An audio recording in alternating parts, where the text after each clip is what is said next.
Hey, my name is Zach, and today we're going to talk about how I made my own horror short film, Entity.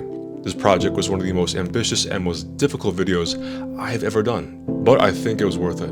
At least I hope it was. If you haven't seen this short film yet, I recommend you watch it so that this video makes sense. I will link it down below. Now, with this short film, it begs the question, how do you make an invisible antagonist? Now, the answer is time, effort, and probably too much patience. Yeah, this was tough. I spent days looking into the behind the scenes footage of movies such as The Invisible Man, The Hollow Man, or insert word here, man, and long story short, nothing helped. Like, not even a little bit. Probably because, well, between you and me, I don't have a multi-million-dollar budget. I don't have wires or stunt doubles. I don't even have 0.0006% of their budget. The budget on this was 5 cents. But one thing I noticed in the behind the scenes videos was the green morph suits they wore. So, being the impulsive and financially irresponsible man I am, I bought one, even though I didn't know how to use it, or edit it, or which way the zipper went. I watched a few YouTube videos on how to key them and stuff, and I couldn't understand it, and it wasn't computing, so I didn't use it. And I ate that cost. For the week before my shoot, I did a bunch of mini tests to make sure I could even do the effects I wanted to accomplish. I taped fishing line to random objects around my house to make it look like a ghost moved them. These tests actually really helped, and they gave me a sense of what I could do and what I couldn't do. I got tangled in fishing line all day, I put a bedsheet on my head, I probably looked like a freaking weirdo. But they helped, and they gave me confidence to know that I could pull this off. Within time, I realized something that actually really helped me, and it made things a lot easier. Let's say you wanted to make an object look like it's moving on its own, like a ghost moved it. Here's what you do.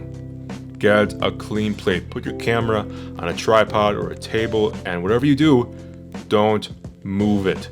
Keep it right there, don't move it even a millimeter, because if you do, it's gonna mess everything up. Trust me, I know this. And it only took a week to realize. When you're getting your clean plate, you want to stand as far away from the shot as you physically can. Watch out for shadows, reflections, anything that will change the two shots. Don't have your body or any of your actors or crew in the shot. Don't even have your object in the shot. You'll see why. So let's say you got a box. Put the box back in the shot exactly where you want it. Go next to it and move it. Something I learned while doing this is that you want to have your camera in manual focus. This way your focus won't shift or change halfway through and your shots will be identical, because you want them to be identical. If they're not, it's going to make things tough. Another tip is when you're moving the object, don't be in front of it. Don't put your hand or your body or anything in front of it.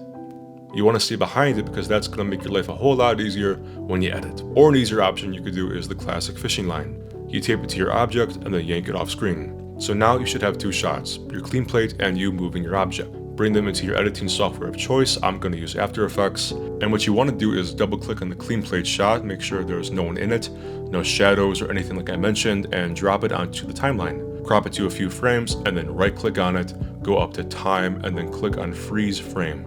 Next, you're going to use your cursor to drag it across the whole timeline. And now your clean plate will last the entire shot. Next, bring in your shot of you moving the object. Editing this may be quick or may be difficult depending on the position of your body. Go up top and use the pen tool to draw a mask around your body or fishing line. Set the mask to subtract and feather. Now if you did it right, your fishing line or your body should be gone. But your object moves. So here's the next step. Click on mask path so the stopwatch turns blue.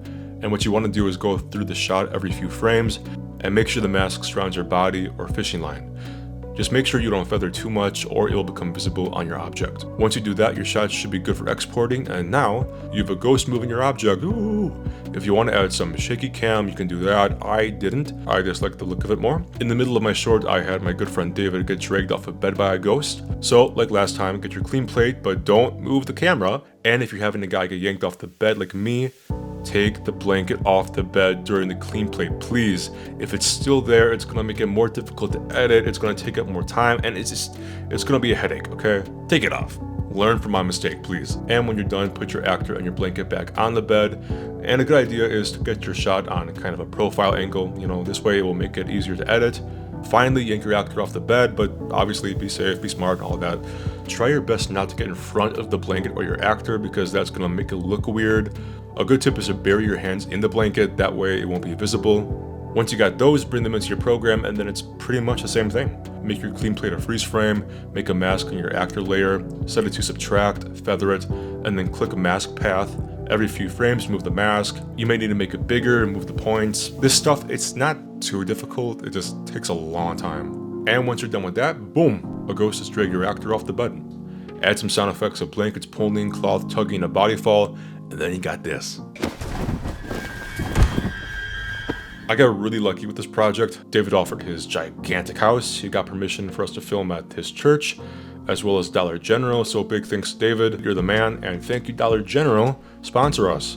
At the climax of the short film, a book levitates up and smacks David. This actually wasn't that hard. I downloaded a free model of an old hardcover, brought it into After Effects using Element 3D, which I will admit costs money, so that sucks. I turned on the keyframes for all of the world rotations, positions, scale, and then I just keyframed the book until I liked what I saw.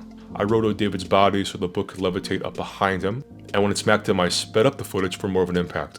For David getting beat up by the ghost, that was a combination of David being an incredible actor, sound effects, camera work, and speeding up the footage again. And at every hit, I removed the frame to make it look more violent.